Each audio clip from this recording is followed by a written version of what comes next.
আসসালামু আলাইকুম স্যার। ওয়ালাইকুম সালাম। ভালো আছেন? আলহামদুলিল্লাহ স্যার, আপনি কেমন আছেন? আছি বাবা, আলহামদুলিল্লাহ। আসসালামু আলাইকুম স্যার। ওয়ালাইকুম সালাম। আসসালামু আলাইকুম স্যার। ওয়ালাইকুম সালাম। স্যার ভালো আছেন? আছি বাবা, আলহামদুলিল্লাহ। আসসালামু আলাইকুম। ওয়ালাইকুম সালাম। আচ্ছা যাক, আমরা এমনিতেই 10 মিনিট শেষ প্রায়, আর হাতে আছে মাত্র ধরো 20 মিনিট। তাও হয়তো আজকে প্রজেক্টরে যাইতেই পারবো না, অত দূর ক্লাস নেওয়া হয়তো একটু সমস্যা হয়ে যাবে। তার সাথে আমি একটু খাতায় লিখবো, তাহলে হয়তো মনে হয় ভালো হবে। আর তোমাদের এমনি যে অ্যাসাইনমেন্টটা দেওয়া আছে, অ্যাসাইনমেন্ট হয়তো সবাই এমনিতেই পারো, কারো যদি কোনো সমস্যা হয় অবশ্যই এখনই বলবা, তাহলে ওই অ্যাসাইনমেন্টটা আমি আগে দেখা দিব। যদি কারো সমস্যা হয়, আমার মনে হয় না এত জটিল একটা অ্যাসাইনমেন্ট দিছে, কিছু না, সবচেয়ে সহজ। হয়তো ইচ্ছা করলে তোমরা পারবা, যদিও আমার স্যার হিসেবে কত তোমরা নিজেরাই করবে বলবো, আমাকে এটা বলে দেওয়া ঠিক না। আমি আসলে স্যার, বলো বাবা।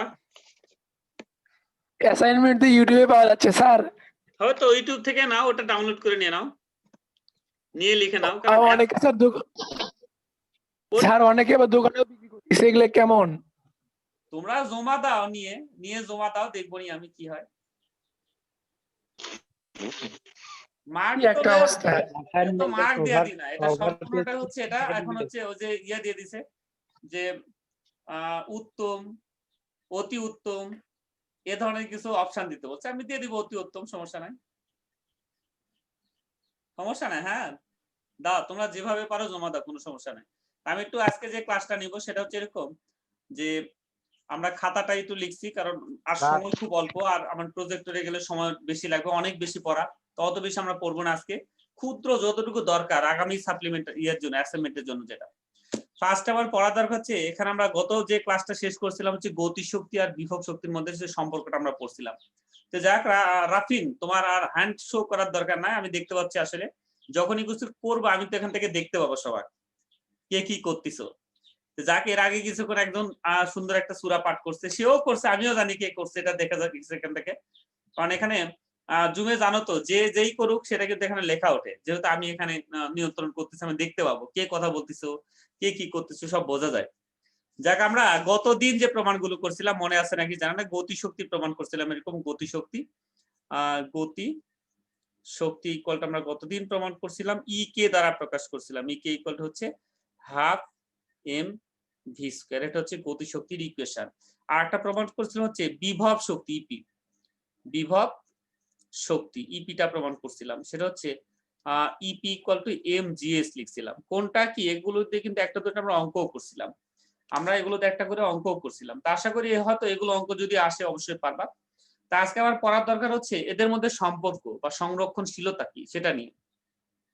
আসলে পরন্ত বস্তুর অঙ্ক কিন্তু আসলে যে কোনো একটা বস্তু যে নির্দিষ্ট উচ্চতা থেকে পড়তেছে, ধরলাম ওখানে একটা বস্তু থেকে এরকম এই উচ্চতা থেকে পড়তেছে বস্তুটা, ধরলাম এখানে এম ভরের একটা বস্তু ছিল, এটা এই প্রতিটা বিন্দুতে যেখানে আসুক না কেন, প্রতিটা বিন্দুতেই গতিশক্তি আর বিভব শক্তির যোগফল সমান হবে। আমরা এই গতিপথে যে কোনো বিন্দুতে, পরন্ত বস্তুর ক্ষেত্রে গতিপথে যে কোনো বিন্দুতে, এখানে ইপি আর ই কে যোগফল যা হবে, এখানে ইপি ই কে যোগফল কিন্তু তাই হবে, এখানেও একই আসবে, এগুলো আলাদা কোনো মান আসবে না, সবগুলোতেই সমান আসবে। এটাই হচ্ছে শক্তি সংরক্ষণশীলতা, পরন্ত বস্তুর ক্ষেত্রে যান্ত্রিক শক্তি সংরক্ষণশীলতা বলে। আমার এগুলো আজকের বিষয় না, এগুলো দেখা দিলাম শুধু, যে গতদিন এগুলো পড়া পড়ছিলাম। আজকে পড়াটা পড়বো আমরা বিখ্যাত যে ইকুয়েশন ই সমান এমসি স্কয়ার, এই সূত্র আমরা কাজ করব। আমরা জানি কিন্তু এটা বিখ্যাত ইকুয়েশন, এটা বিখ্যাত বিজ্ঞানী আইনস্টাইন এর সূত্রটা প্রদান করেন, সেই সূত্র নিয়ে আমরা কথা বলবো। আমরা যাক ভর শক্তি ইকুয়েশন বলা হয়, তোমরা এটা দিয়ে ছোট্ট একটা অঙ্ক করবে এরকম, ভর শক্তির সমীকরণ।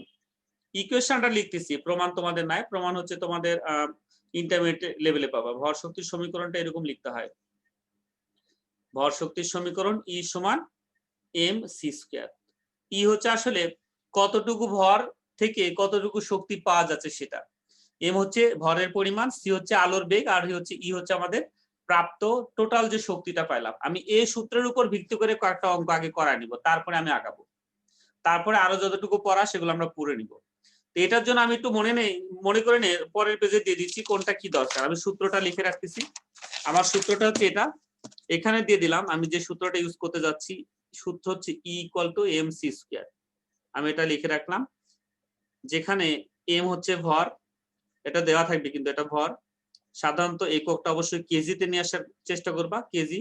আর c হচ্ছে আলোর বেগ, c আলোর বেগ, এটার মানও দেয়া থাকে, যদি না দেয়া থাকে অবশ্যই মুখস্থ রাখবা। আলোর বেগটা হচ্ছে 3 × 10⁸ মিটার পার সেকেন্ড, এটা হচ্ছে আলোর বেগের মান। আর ই তো জানি মোট শক্তি বা সমতুল্য শক্তি বলা হয়, মোট শক্তি বা সমতুল্য শক্তি, মোট শক্তি বা সমতুল্য শক্তি আমরা বলি, সমতুল্য শক্তি। এটা ইউজ করার জন্য আরো কিছু একক দরকার হয়, এক্সট্রা একক আমাদের, সেটা হচ্ছে এরকম যে আমার এই এককগুলো কিন্তু মনে রাখতে হচ্ছে। 1 AMU অ্যাটমিক মাস ইউনিট বলা হয়, 1 AMU এটা বলা হয় অ্যাটমিক মাস ইউনিট। তো অ্যাটমিক মাস ইউনিট মানে কি, আসলে অ্যাটমিক মাস মানে পরমাণুর ভর। আমরা আসলে প্রোটনের ভর কিন্তু সবাই হয়তো জানি, তবু একটু যদি না জানি মুখস্থ রাখার চেষ্টা করবা। প্রোটনের ভরকে বলা হয় পারমাণবিক ভর একক, অর্থাৎ এটার মান হচ্ছে 1.66 × 10⁻⁻27 কেজি। এ ধরনের এককগুলো আমার কাজে লাগবে। তার অন্যান্য এককও দরকার, সেগুলো হয়তো আমার লাগবে না, যেরকম 1 MeV, এটাও হয়তো তোমরা জানো না। তার আগে শুধু ইভির কথা জানো, শুধু ইভিটা দরকার ছিল। ইভি হচ্ছে ইলেকট্রোভোল্ট, এটার মান হচ্ছে 1.6 × 10⁻⁻19 জুল, এটাও কিন্তু দরকার। এগুলো সবগুলো আমি কাজে লাগাবো। আমি একটা অঙ্ক দিয়ে দিচ্ছি, তোমরা একটু খেয়াল করো। আমি এরকম একটা অঙ্ক নিলাম যে 2 AMU ভরের শক্তি, 2 AMU ভরের শক্তির মান কত, শক্তির মান কত বা সমতুল্য শক্তি কত যাক বলা হয়, বা সমতুল্য শক্তি কত, সমতুল্য শক্তি কত। তাই এটা যদি বাইর করতে দেয় তখন আমরা কি করব, অবশ্যই আগে সাইড নোট করব। সাইড নোট আমাদের মান কি কি, কোনটা কি দিয়ে প্রকাশ করা হয়, আমি সাইড নোট লিখে নিচ্ছি। এরকম ফার্স্টে আছে ভর, এটা আসলে m = ভর দেওয়া আছে কত, 2 AMU দেওয়া আছে। আর 1 AMU সমান কিন্তু লিখে রাখছি কত, 1.66 × 10⁻⁻27। তাহলে 2 হলে কি হবে, 2 × 1.66 × 10⁻⁻27, এটাতে হিসাব করলে আমাদের m এর মানটা আসবে। এরপর আরেকটা মান দরকার, c হচ্ছে আলোর বেগ। c হচ্ছে আলোর বেগ কত, সেটা 3 × 10⁸ মিটার পার সেকেন্ড। আর আমাদের দরকার এই সমতুল্য শক্তি E = হোয়াট, E এর মান কত, এটা দরকার। আমরা সূত্রে কিন্তু জানি কি, সেটা E = mc²। m এর মান আর c এর মান যদি আমরা বসাই তাহলে কিন্তু অ্যানসারটা আসার কথা। m এর মান কত আমার পাইলাম, m এর মানটা আমি পুরাটা ব্র্যাকেটে নিচ্ছি কারণ আমার কাছে ক্যালকুলেটর নাই। তোমরা এর মধ্যে কেউ যদি পারো হিসাবটা করে নাও, হিসাবটা করে নাও। তোকে আমি জয়িতাকে দেখতে পাচ্ছি, জোবাইরকে দেখতে পাচ্ছি, বাঁধন, অনন্যা, অনেকেই আছে, আকিব হাসান। আকিব একটু এগুলো হিসাবটা করো তো। রিয়াদেক দেখতে পাচ্ছি, একটু হিসাব করো। কারো কাছে যদি ক্যালকুলেটর থাকে হিসাবটা করবা তোমরা। 1.66 গুণন 10⁻⁻27 গুণন আলোর বেগ, আলোর বেগ হচ্ছে 3 × 10⁸, তার উপরে স্কয়ার, কত অ্যান্সার আসে এটা একটু বাইর করে দাও আমার। এটার অ্যান্সার কত আসে একটু বাইর করবা। বাঁধন বলো তো কত হয়। অনন্যা স্যার বলো।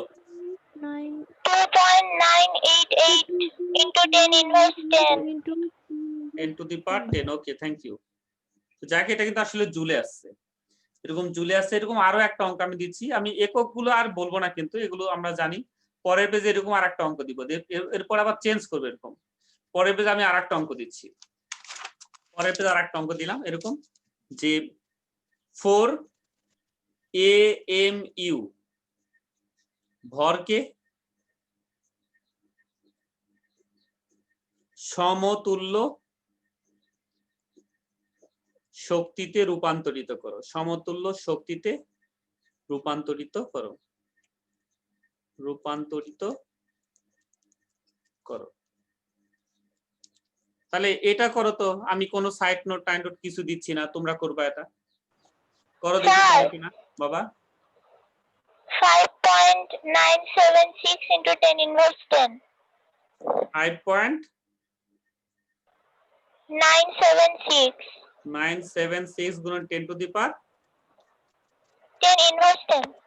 10 জুল। আমরা অ্যানসারটা পাইছি, হয়তো যারা ট্রাই করতেছে হয়তো পারতে এরকম। আমি যারা পারবা না যেরকম আমি একটু তাদের জন্য একটু সাহায্য করে নেই কিভাবে আমরা এটা আগাতাম। আমরা যদি না পারতাম হয়তো অনেকেই ট্রাই করতেছো, যেরকম মিথিলা পারছো বাবা, মিথিলা, নিলয়, জোবায়ের, বাঁধন, আকিব, আফিয়া, কথা বলতে হবে। আকিব বলো, যদি না পারো আমি সাইড নোট করে দিচ্ছি। এটা সাইড নোটটা কিভাবে করবা, এটা সাইড নোট কি ফার্স্টে দিয়েছে ভরের মান এম কত, এম হচ্ছে 4, এ এম ইউ দেয়া আছে। এ এম ইউ এর আগের পেজে দেখা দিলাম, এ এম ইউটা হচ্ছে atomic mass unit, A M ইউটা হচ্ছে অ্যাটমিক মাস ইউনিট। তাহলে আমরা এই 4 গুণন এ এম ইউ এর জায়গায় লিখবো কত 1.66 গুণন 10 টু দি পাওয়ার -27 এটা লিখবো। এটা হচ্ছে কেজি ফরম্যাটটা। এরপরে সি দরকার, যেহেতু আমরা এই সূত্রটা ইউজ করতে যাচ্ছি E সমান এম সি স্কয়ার, এই সূত্রটা ইউজ করবো। এম এর মান তো পাইলাম, তাহলে সি এর মানটা কত, সি হচ্ছে আলোর বেগ কত 3 গুণন 10 to the power 8 metre per second. এটা আসলে কিন্তু কেজি, আমরা কেজি লিখি, একক না লিখলেও হয়। তাহলে এখানে মানগুলো যদি বসা দিতা তোমরা, এই 4 গুণন 1.66 গুণন 10 টু দি পাওয়ার -27, ব্র্যাকেট না দিলেও হয়, ব্র্যাকেট দিলাম না, এইখানে ব্র্যাকেট দিলাম। ব্র্যাকেট হচ্ছে আলোর বেগের এখানে 3 গুণন 10 টু দি পাওয়ার 8 তার উপরে স্কয়ার। যা করবা এই অ্যানসারটা আমি লিখে রাখছি, এটা একজন কোর্সিং হিসাব। এটা তো ছিল না বাঁধন, আকিব এটা অ্যানসারটা ছিল আকিব।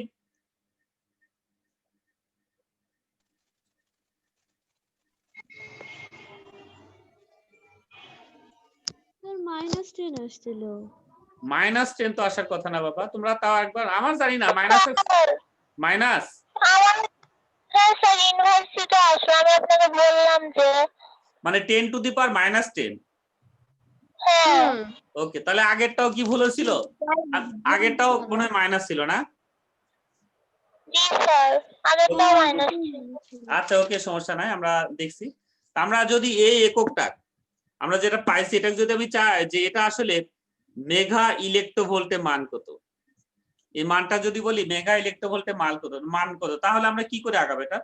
আমরা ফার্স্টে দেখবো ইলেক্ট্রোভোল্টে যাওয়ার জন্য কি করতে হয়, ইলেক্ট্রোভোল্টে যাওয়ার জন্য কত 10 টু দি পাওয়ার, আগের পেজে করছি কিন্তু 1 ইভিটা আমি লিখছিলাম কি 1 ইভি হচ্ছে 1.6 গুণন 10 টু দি পাওয়ার -19, অর্থাৎ ইলেকট্রনের চার্জ। তাহলে ইভিতে যাওয়ার জন্য এটাতে ভাগ করতে হবে, ইলেক্ট্রোভোল্টে যাওয়ার জন্য এটাতে ভাগ করতে হবে।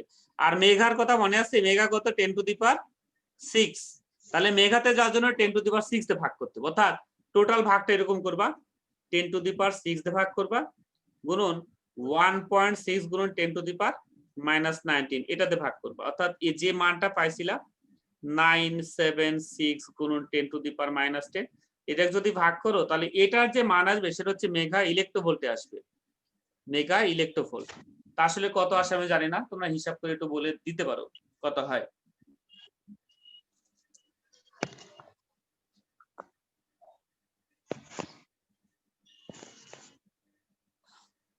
বাঁধন কত আসে, অনন্যা, নিশি, নিশি তুষি সরেন কত আসে। স্যার করছি।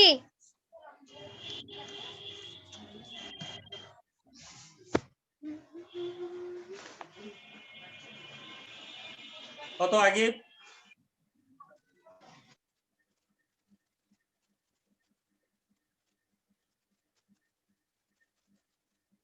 কথা না বললে তো আমি আগাতে পারবো না।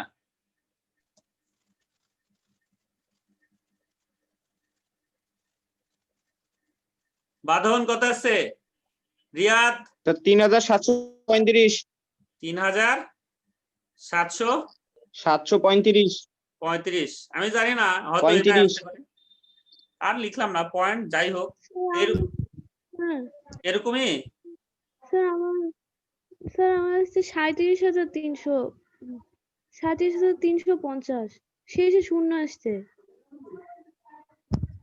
শূন্য স্যার এর এরকম? থেকে আপনি করলে ভালো হতো। না, আমি করলে হবে না তো, তোমাদের দ্বারা ক্যালকুলেশন করে নিতে হবে। তোমরা ক্যালকুলেটর করবে না, আমাকে তো আর শিখবো না, আমি তো ক্যালকুলেটর পারি, যেহেতু দূর থেকে শিখাচ্ছি, এটা তো ঝামেলা একটু, এই জন্য ক্যালকুলেটর ইউজ করা শিখতে হবে তোমরা।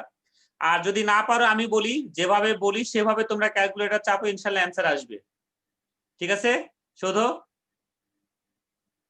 জি স্যার। আমি বলি তোমরা উঠাও, ক্যালকুলেটরে যেভাবে উঠাবো আমি বলি। তোমরা এই যে উপরের যে মানটা 5.976, তারপরে একবারে লাস্টের লাইনে আছে ক্যালকুলেটরে ইএক্সপি, সেটা চাপ দিতে হবে, ইএক্সপি, তারপরে -10 লিখবা, লেখার পরে ভাগ চিহ্ন দিবা, দেওয়ার পরে আবার নিচের যে মানগুলো ভাগ চিহ্ন দিয়ে 1, এটা কিন্তু শুধু 10⁶ লেখা যাবে না, 1 EXP 6 লিখতে হবে, গুণন 1.6 EXP -90 লিখে ব্র্যাকেট ক্লোজ করবা, সমান চাপবা, তাহলে অ্যান্সার আসার কথা। তো যাক, হয়তো তোমরা ট্রাই করতেছো, পারবা ইনশাল্লাহ। আমি পরের থিমে যাচ্ছি, সময়টা আর আছে 7 মিনিট, আমার ওই সারি আমার অর্ধেক টাইম নিয়ে গেছে। আমার আসলে দেখি প্রতিদিনই গড়ে 20 মিনিট ক্লাস হচ্ছে, 30 মিনিটের জায়গায় আমার 20 মিনিট ভাগে পড়তেছে, সমস্যা নাই, আমি আমার মতো করে আগা নিতে পারবো, কোনো টেনশন করার দরকার নাই তোমাদের। এরপরে কাজ সম্পর্কে আমরা জানলাম, মানে শক্তি সংরক্ষণশীলতা, এটাও কিন্তু কিন্তু এরপরে যেটা দরকার সেটা হচ্ছে আমাদের ক্ষমতা নিয়ে কাজ করা। ক্ষমতা আসলে কাজ করার সামর্থ্য যেটা ছিল, তা একক সময় কি পরিমাণ কাজ করতে পারবে, কোন একটা ব্যক্তি একক পরিমাণে কি পরিমাণ কাজ করতে পারে, সেটা হচ্ছে তার ক্ষমতা। অর্থাৎ ক্ষমতার সময় এভাবে লিখতে পারি, ক্ষমতা সাধারণত পি দ্বারা প্রকাশ করা হয়, ক্ষমতার ইংলিশ যেহেতু পাওয়ার, সেখান থেকে এটা আসছে, ক্ষমতা হচ্ছে পাওয়ার, পি ইকুয়ালটা আসলে আমরা জানি কাজ বা কৃত কাজ ডিভাইডেড বাই সময়। একক সময় কি পরিমাণ কাজ হয় সেটা হচ্ছে ক্ষমতা। আমরা কৃত কাজ সমান জানি, কিন্তু ডব্লিউ লেখা যায়, ডব্লিউ ডিভাইডেড বাই সময় হচ্ছে টি। এটাও লিখতে পারি, কিন্তু W equal to F S লেখা যায়, কিন্তু এফ এস বা এফ এইচ এটাও লিখতে পারি, এটাও কিন্তু আসলে ক্ষমতা। বা এটাও কিন্তু আমরা লিখতে পারি এম জি এইচ, এটাও লিখতে পারি ডিভাইডেড বাই টি। অর্থাৎ সবগুলোই কিন্তু ক্ষমতা। আমরা এই জন্য ক্ষমতার ইকুয়েশনটা মনে রাখবো এরকম, P equal to M G H divided by T লিখবো। এটা আমার মনে রাখার দরকার, কারণ এটা দিয়ে বেশি অঙ্ক আসে আমাদের, এটা দিয়ে বেশি অঙ্ক আসে। আর এখানে একটু ক্ষমতার যদি একক গুলো জানতে চাই, ক্ষমতার একক কি হতে পারে, তাহলে এইখান থেকে আমরা দেবো কাজের একক কি, আসলে কাজের একক জুল, আর সময়ের একক সেকেন্ড। অর্থাৎ এটা লেখা যায় কিন্তু joule per second, joule per second, যা কিন্তু আসলে ওয়াট দ্বারা প্রকাশ করা হয়। এই জুল পার সেকেন্ডটা আসলে কিন্তু ওয়াট, জুল পার সেকেন্ডটা হচ্ছে আসলে ওয়াট। অর্থাৎ এটা মনে রাখবা তোমরা, 1 joule per second equal to হয় 1 ওয়াট। এটা কিন্তু এমসিকিউর মধ্যে আসে, যদিও এখন এমসিকিউ তোমাদের নাই, অ্যাসাইনমেন্টে এমসিকিউ কোনো অপশন রাখে নাই, হয়তো এগুলো পারবা। আমি এই ক্ষমতা নিয়ে কাজ করব, ক্ষমতা নিয়ে কাজ করব পরের পেজে। আমি ক্ষমতা নিয়ে আরেকটু কাজ করতেছি, একটু দেখবা যে আমাদের একটা প্রমাণ করতে বলে, যে দেখাও যে এরকম আসে, দেখাও যে P equal two F V, এটা একটা ইকুয়েশন পাই আমরা, এটা আসলে কোথা থেকে আসে। পি ইকুয়াল টু এফ ভিটা প্রমাণ করবে এরকম, আমরা জানি এরকম যে আমরা জানি পি ইকুয়াল টু কি লিখে আমরা একবার লিখি ডব্লিউ ডিভাইডেড বাই টি লিখি, তাই না ক্ষমতাটা। আর ডব্লিউ জায়গা আমরা ইচ্ছা করলে এরকম ভাঙাতে পারি, W equal to F S হয় ডিভাইডেড বাই টি হয়, তাই না। আর আসলে শব্দ বা কোনো ব্যক্তি, মানে শব্দ যদি হয় বা কোনো যন্ত্র যদি হয়, এস এর জায়গায় কিন্তু আমরা ভিটি লিখতে পারি, সমবেগের ক্ষেত্রে জানা আছে হয়তো সবার। তাহলে এস এর জায়গায় ইচ্ছা করলে ভিটি বসায় দিই, এস এর জায়গায় দিলাম ভি আর টি দিয়ে দিলাম, তাহলে উপরের টি আর নিচের টি বাদ যায়, ফলাফল আমাদের আসে কি পি ইকুয়াল টু শুধু এফ ডি আসে। এটাই কিন্তু আমি চাচ্ছিলাম, এই ইকুয়েশনটাই কিন্তু আমি চাচ্ছিলাম, তাহলে প্রমাণ এটা আসে, কিন্তু P equal two F D লেখা যায়, P equal two F D আমরা পাবো। ওকে, এর পরেরটা আসি আমরা, শুধু কথা না বলি, আমরা পরের পেজে আসতেছি। এবারে পরের পেজ আমরা এবারে দেখাবো হচ্ছে কর্মদক্ষতা দরকার। আমি কিন্তু ক্ষমতার একটা অঙ্ক করাবো, তার আগে কর্মদক্ষতা আমি অঙ্ক একটা সূত্রটা একটু দেখে নিচ্ছি। কর্মদক্ষতা শুধু দক্ষতাও বলা হয়, দক্ষতা আসলে কি বা কর্মদক্ষতা, কর্মদক্ষতা এরকম, কর্মদক্ষতা সাধারণত ইটা এরকম এন এর মতো একটা ইটা দ্বারা প্রকাশ করা হয়। ইটা ইকুয়াল হচ্ছে কাজে রূপান্তরিত কাজে রূপান্তরিত শক্তি বা ক্ষমতা। কাজে রূপান্তরিত বানানটা কেমন, যাক রূপান্তরিত শক্তি বা ক্ষমতা ডিভাইডেড বাই মোট প্রদত্ত শক্তি বা ক্ষমতা। এটাকে আসলে এরকম লেখা হয়। আর দক্ষতা সাধারণত ইটা দ্বারা শতকরায় প্রকাশ করতে, এর জন্য আমি 100 গুণন করে নিলাম। দক্ষতা সাধারণত শতকরায় প্রকাশ করতে, এটাকে আমরা ইচ্ছা করলে এভাবে লিখতে পারি, কিন্তু এটা equal to P divided by P prime গুণন 100%, এগুলো কিন্তু আসলে লেখা যায়। এভাবে লিখবো আমরা, অঙ্ক করবো, এরকম একটা অঙ্ক করে আজকে হয়তো ক্লাসটা আর অত দূর যাইতেই পারবো না হয়তো, আর হাতে মাত্র 2 মিনিট সময় আছে, 2 মিনিট হতে আজকে আর শেষ হবে না। তা আজকে না শেষ হলেও কিছু করার নাই, কারণ আমার পরের দিন হতে পরের অধ্যায়টা শুরু করতে হবে, কারণ আমার 10 মিনিট আগে নষ্ট করে ফেলছে স্যারেরা, পরের দিন আর করার সময়ও নাই আমাদের। এরকম একটা অঙ্ক দিয়ে দিচ্ছি, এরকম লাস্ট একটা অঙ্ক দিয়ে ক্লাস শেষ করবো আজকে। আমি ধরলাম কোন একটা বস্তু, কোন একটা এটা একটা কূপ থেকে পানি, কূপ থেকে পানি ওঠানোর একটা ঝামেলা। আসসালামু আলাইকুম। ওয়ালাইকুম সালাম। এত পরে এসে সালাম দিলে হবে? ক্লাসের মাঝখানে তো ঢোকা যাবে না। যদি এটা রুমে হতে কি করতাম বলো? যদি ক্লাসে হতো নির্দিষ্ট টাইমে ঢুকতে হতো, তাই না বাবা? নির্দিষ্ট টাইমে ঢুকবা। ধরলাম এটা এখানে, যাক কোন একটা মোটরের সাহায্যে এইখান থেকে আমরা বাড়ির ছাদে পানি উঠাবো, এই ট্যাঙ্কে পানি উঠাচ্ছি, বাড়ির ছাদে এই ট্যাঙ্কে আমরা পানি উঠাবো। ওকে, আমি ছাদের উচ্চতা দিয়ে দিলাম 10 মিটার, ছাদের উচ্চতা 10 মিটার।